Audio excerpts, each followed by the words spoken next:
Another remaining mystery has been why Sean Collier, a campus police officer at MIT, was apparently lured into an ambush and shot to death Thursday night.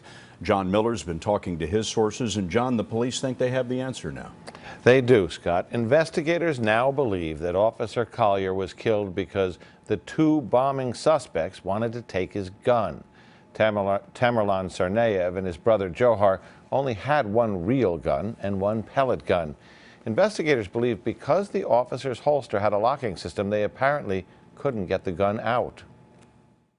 Officer Sean Collier was shot in the head execution style while sitting in his patrol car. One of the first responders was Officer Richard Donahue. Here he is at the scene of Collier's murder. A few hours later, he would be seriously wounded in this shootout with the Tsarnaev brothers.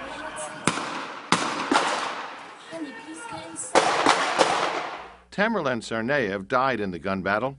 The hunt for Johar Tsarnaev came to a head the next evening when a man spotted the 19-year-old hiding under a tarp on his boat in the backyard.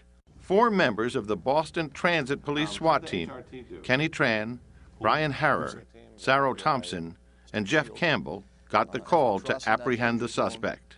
I saw the suspect sitting up on the, I believe it's called the gunnel of the boat, with one leg hanging over the side, and his hands were just sort of down by his side.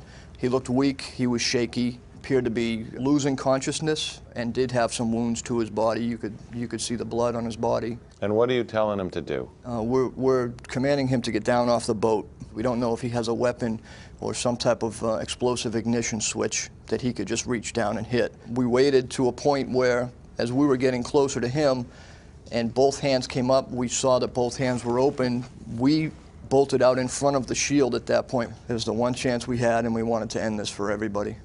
I'm wondering what it's like when you're in a tactical mode. You think, I have a suspect. He may have a bomb on him. Well, just your training kick in, you know. You can't be scared. You just got to do the task at hand. What was it like to be the person who put the handcuffs on probably the most wanted man anywhere? At that time, you don't think about that. I just put the cuffs on, brought his hand around, somebody else holding the other hand. These guys will help me along with other people. We cuffed the other hand, and we just moved out. John, one of the other things that you've learned is that there was no gun in the boat. It looks like Johar Tsarnaev was not armed in the boat. Now, the police had been in these running gun battles with explosives, but I wonder if he wasn't armed in the boat, what started that gunfight there with the police? That's a fascinating question because it goes to what they were perceiving. They had one officer who had the high ground. He saw the tarp on the boat flip up, and he said he saw the hand come out with an object in it. He didn't think it was a gun. He thought that Johar was about to throw another bomb.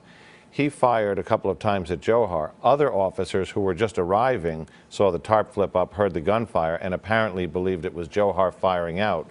So they laid down covering fire at that boat until the incident commander said, cease fire, slowed the incident down and said, now let's put together a plan to get in there and get that guy out of the boat. John, thanks very much.